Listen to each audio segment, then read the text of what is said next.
ഇന്ന് mothers day അല്ലേ? ഒരു ഹാപ്പി മദേഴ്സ് ഡേ.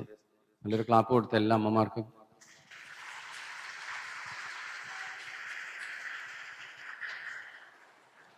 ബൈബിള് അമ്മയെക്കുറിച്ച് പറയുന്നത് she is far more precious than any precious jewels. എത്ര വിലയേറിയ രത്നത്തെക്കാളും ഒരുപാട് ഒരുപാട് വിലമതിക്കപ്പെടുന്ന ആളാണ് അമ്മ. ഇന്ന് നമ്മൾ വചനത്തിന്റെ പശ്ചാത്തലത്തിൽ ആ മാതൃത്വത്തെ ധ്യാനിക്കുകയാണ്. Pope Leo said of love of God is the love that is. Mic പണി കൊടുക്കുകയാണല്ലോ.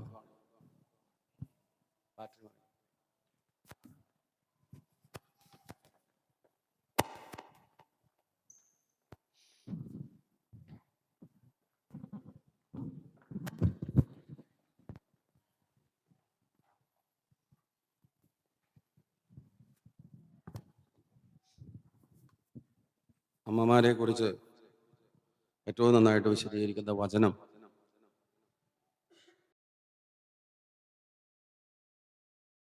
ചാപ്റ്റർ 31. അപ്പൊ ഇന്ന് കുഞ്ഞുങ്ങൾക്ക് ഒരു കോഡ് തരാം, അമ്മയെക്കുറിച്ച് ബൈബിൾ എന്താണ് പറയുന്നതെന്ന് മനസ്സിലാക്കാൻ വേണ്ടിയിട്ട്. അത് കഴിഞ്ഞ സ്ലൈഡ് ഇട്ട്.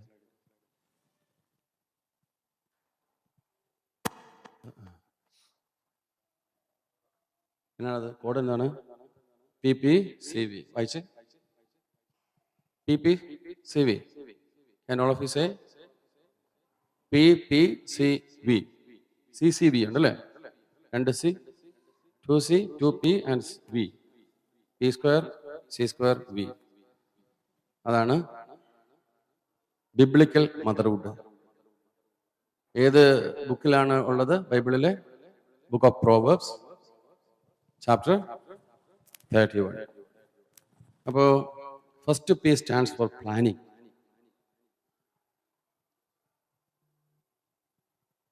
അമ്മയുടെ സ്കില്ലിനെ കുറിച്ച് ബൈബിൾ പറയുന്നത് ഇങ്ങനെയാണ്: അവൾ ആജീവനാന്തം ഭർത്താവിന് നന്മയല്ലാതെ ഉപദ്രവം ചെയ്യുന്നില്ല. അവൾ രോമവും ചണവും ശേഖരിച്ച് ചുറുചുറുക്കോടെ നെയ്തെടുക്കുന്നു. അവൾ വ്യാപാരിയുടെ കപ്പലുകളെ പോലെ അകലെ നിന്ന് ആഹാര സാധനങ്ങൾ കൊണ്ടുവരുന്നു. പുലർച്ചയ്ക്ക് മുമ്പേ അവൾ ഉണർന്ന് കുടുംബാംഗങ്ങൾക്ക് ഭക്ഷണം ഒരുക്കുകയും പരിചാരികമാർക്ക് ജോലി നിർദ്ദേശിച്ചു കൊടുക്കുകയും ചെയ്യുന്നു. അവൾ നല്ല നിലം നോക്കി വാങ്ങുന്നു. സ്വന്തം സമ്പത്ത് കൊണ്ട് അവൾ മുന്തിരിത്തോട്ടം നട്ടുപിടിപ്പിക്കുന്നു. അവൾ അരമുറുക്കി കൈച്ചുറുക്കോടെ ജോലി ചെയ്യുന്നു.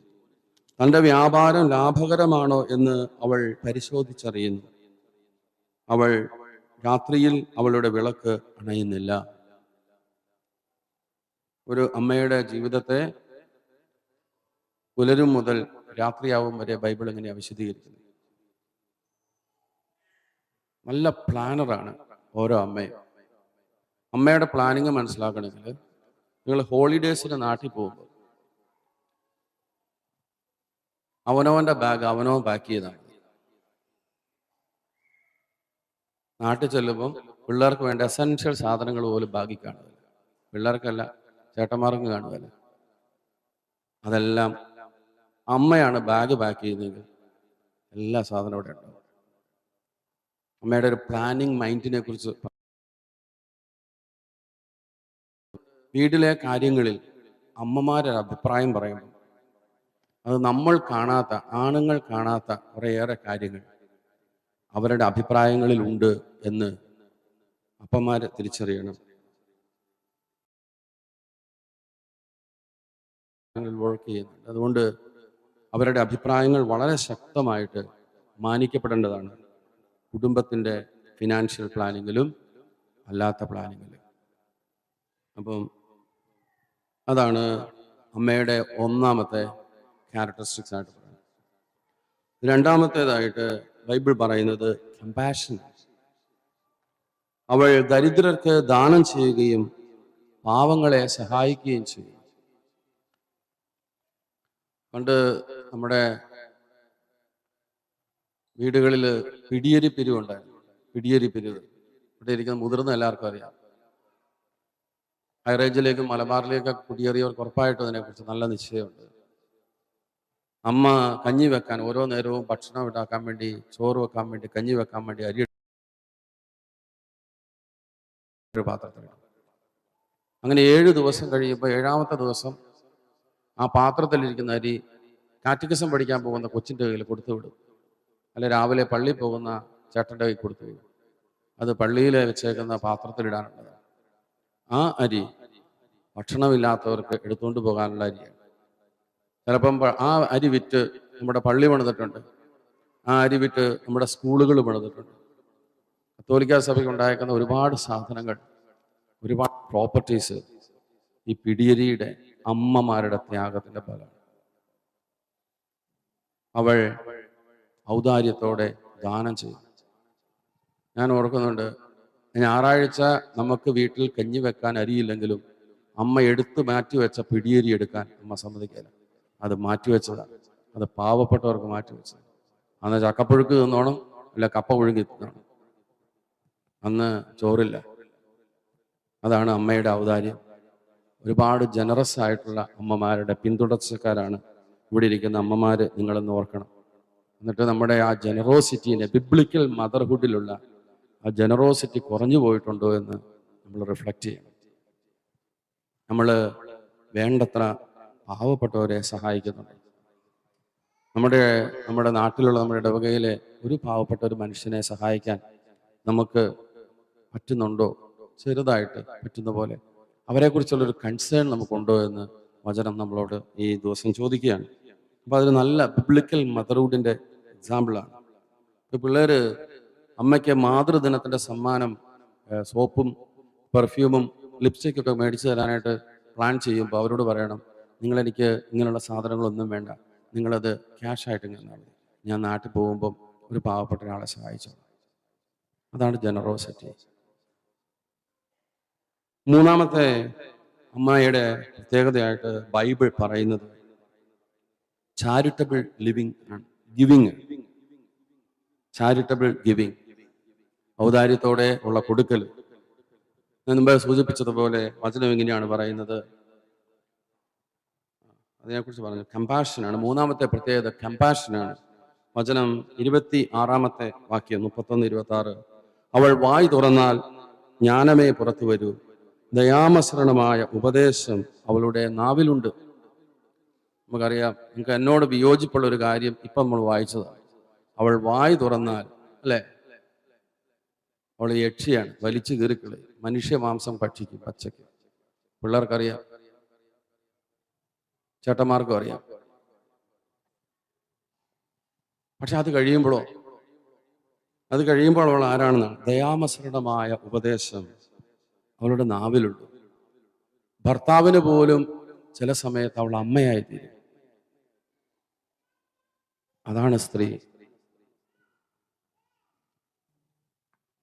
എത്രയോ കഠിനമായ ജീവിത പരിസരങ്ങളെയാണ് വീട്ടിലെ അമ്മയുടെ ആ കാരുണ്യം കൊണ്ട്, കമ്പാഷൻ കൊണ്ട് നമ്മൾ അതിജീവിച്ചിട്ടുള്ളത്. ഇവിടെയുള്ള മുതിർന്ന എല്ലാവർക്കും അറിയാം, നമ്മളെ എന്തെങ്കിലും കുസൃതികൾ കാണിക്കുമ്പം അപ്പൻ അടിക്കാൻ പിടിക്കും. അപ്പൻ അടിക്കുമ്പോൾ ആദ്യത്തെ അടിക്ക് അമ്മയൊന്നും പറയല. രണ്ടാമത് അടിക്കുമ്പോഴത്തേക്കും അപ്പൻ്റെ മകൻ്റെ അല്ലെ മകളുടെ ഇടയിൽ അമ്മ കയറി നിൽക്കും, കൊച്ചിനെ അടിക്കല്ലേ. ഇനി അടി കൂടുതൽ കൊണ്ടാലും കൊച്ചിൻ്റെ മുറിവുകളിൽ തലോടി സമാധാനിപ്പിച്ച് പറയും, കുഞ്ഞെ സാരമില്ല, അപ്പൻ്റെ സ്നേഹമുള്ളതുകൊണ്ടല്ലേ അപ്പം വഴക്ക് പറഞ്ഞ്, അപ്പൻ്റെ സ്നേഹമുള്ളതുകൊണ്ടല്ലേ തല്ലിയത്, കൊച്ചി ഈ കാര്യം ശ്രദ്ധിച്ചാൽ മതി. ആ ദയാമസരണമായ പെരുമാറ്റമാണ് ഈ ഭദ്രകാളിയായ സ്ത്രീയെ നമ്മളിപ്പോഴും മദേഴ്സ് ഡേ ഒക്കെ വെച്ച് നമ്മൾ ആഘോഷിക്കുന്നത്, അല്ലേ? അത്രമേൽ അവളുടെ കമ്പാഷനേറ്റ് ഹാർട്ട് ഓരോ കുടുംബത്തെയും ഓവർ റൂൾ ചെയ്യും. അത്രമേലാണ് അവളുടെ എല്ലാ കുറവുകളെയും അതിലംഘിക്കുന്നതാണ് അവളുടെ കമ്പാഷൻ. നമ്മുടെ കുഞ്ഞുങ്ങളൊക്കെ വീട്ടിൽ എക്സ്പെക്ട് ചെയ്യുന്ന കാര്യം അമ്മമാരിൽ നിന്ന് അതാണ്. നിങ്ങൾ വഴക്ക് പറയുന്നതല്ല, വഴക്കിന് ശേഷം നിങ്ങൾ എന്ത് പറയുന്നു എന്നുള്ളതാണ് അവരെ വാല്യൂ ബേസ്ഡ് ആയിട്ടുള്ള നല്ല മനുഷ്യരാക്കി മാറ്റുന്നത്. മദർഹുഡിന്റെ 4ാമത്തെ കാര്യം വിജിലൻസ് ആണ്. കുടുംബാംഗങ്ങളുടെ നടപടികൾ അവൾ ശ്രദ്ധാപൂർവം വീക്ഷിക്കുന്നു. വിജിലൻസ്. ഒരു സിനിമയുണ്ട്, പഴയ സിനിമ, ചന്ദ്രേട്ട എവിടെയാ? കണ്ടിട്ടുള്ളവരുണ്ടോ? ചന്ദ്രേട്ട എവിടെയാ? ഞാൻ രാവിലെ പറഞ്ഞപ്പോൾ അവർ പറഞ്ഞു, അച്ഛാ അതിനകത്ത് മോഹൻലാൽ അല്ല ദിലീപാണ് അഭിനയിക്കുന്നത്. അപ്പോൾ ആ സിനിമയുടെ തീം അത് തന്നെയാണ്. ഭർത്താവ് എപ്പം പുറത്തു പോയാലും പുറത്തിറങ്ങി 5 മിനിറ്റിനുള്ളിൽ ഭാര്യ വിളിക്കും, ചന്ദ്രേട്ട എവിടാ? ഫോൺ വെച്ചിട്ട് വീണ്ടും 5 മിനിറ്റ്, ചന്ദ്രേട്ട എവിടാ? 5 minutes later, ചന്ദ്രേട്ട എവിടാ? അപ്പൊ ഭർത്താവിന് അവളുടെ വിളി നൂയിസൻസ് ആയിട്ട് തോന്നുകയാണ്. ബൈബിൾ പറയുന്നു, ദാറ്റ്സ് ഹർ വിജിലൻസ്. അപ്പന്മാര് ഫോൺ വിളിക്കുകയാണ് എങ്ങനെ? എടാ നീ എവിടാ? എപ്പോ വരൂ? ടക്ക്, ഫോൺ തീർന്നു. അത്രേ ഉള്ളൂ അപ്പന്റെ കോൺവെർസേഷൻ. അമ്മയാണല്ലോ, എവിടെയാടി? എപ്പോഴാ പോയേ? എപ്പ ചെല്ലു? ആരായിരുന്നു കൂടെ ഉണ്ടായിരുന്ന? നീ വല്ലതും കഴിച്ചോ? കൊടയെടുത്തോ? വൈകിട്ട് മഴ പെയ്യൂ കേട്ടോ. ഒത്തിരി ഒത്തിരി ഒത്തിരി കാര്യം. അതാണ് അമ്മയുടെ വിജിലൻസ്, അമ്മയുടെ ശ്രദ്ധ. അപ്പൊ അമ്മ ഇങ്ങനെ പരത്തി പറയുമ്പം നിങ്ങൾ ആരും അതിനെക്കുറിച്ച് വിഷമിക്കേണ്ട കാര്യമില്ല. അമ്മ ശ്രദ്ധിക്കുന്നതുകൊണ്ടാണ്, അമ്മ ഇങ്ങനെ നോക്കിയിരിക്കുന്നത് കൊണ്ടാണ് നമ്മുടെ കുടുംബം ഒരുപാട് അപകടങ്ങളിൽ നിന്ന് രക്ഷപ്പെടുന്നത്. സ്കൂള് വിട്ട് വരുമ്പം, അല്ലെ കോളേജ് യൂണിവേഴ്സിറ്റിയിൽ നിന്ന് വരുമ്പം കൊച്ചിന്റെ മുഖം, കണ്ണ് അമ്മ ശ്രദ്ധിക്കുന്നുണ്ട്.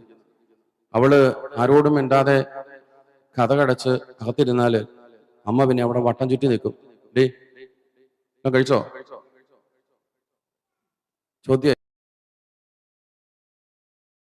അമ്മ അകത്ത് കയറും. എന്നാ വേണ്ടേ? ചായ വേണോ? കാപ്പി വേണോ? എന്നാ ഇഷ്ടപ്പെട്ട?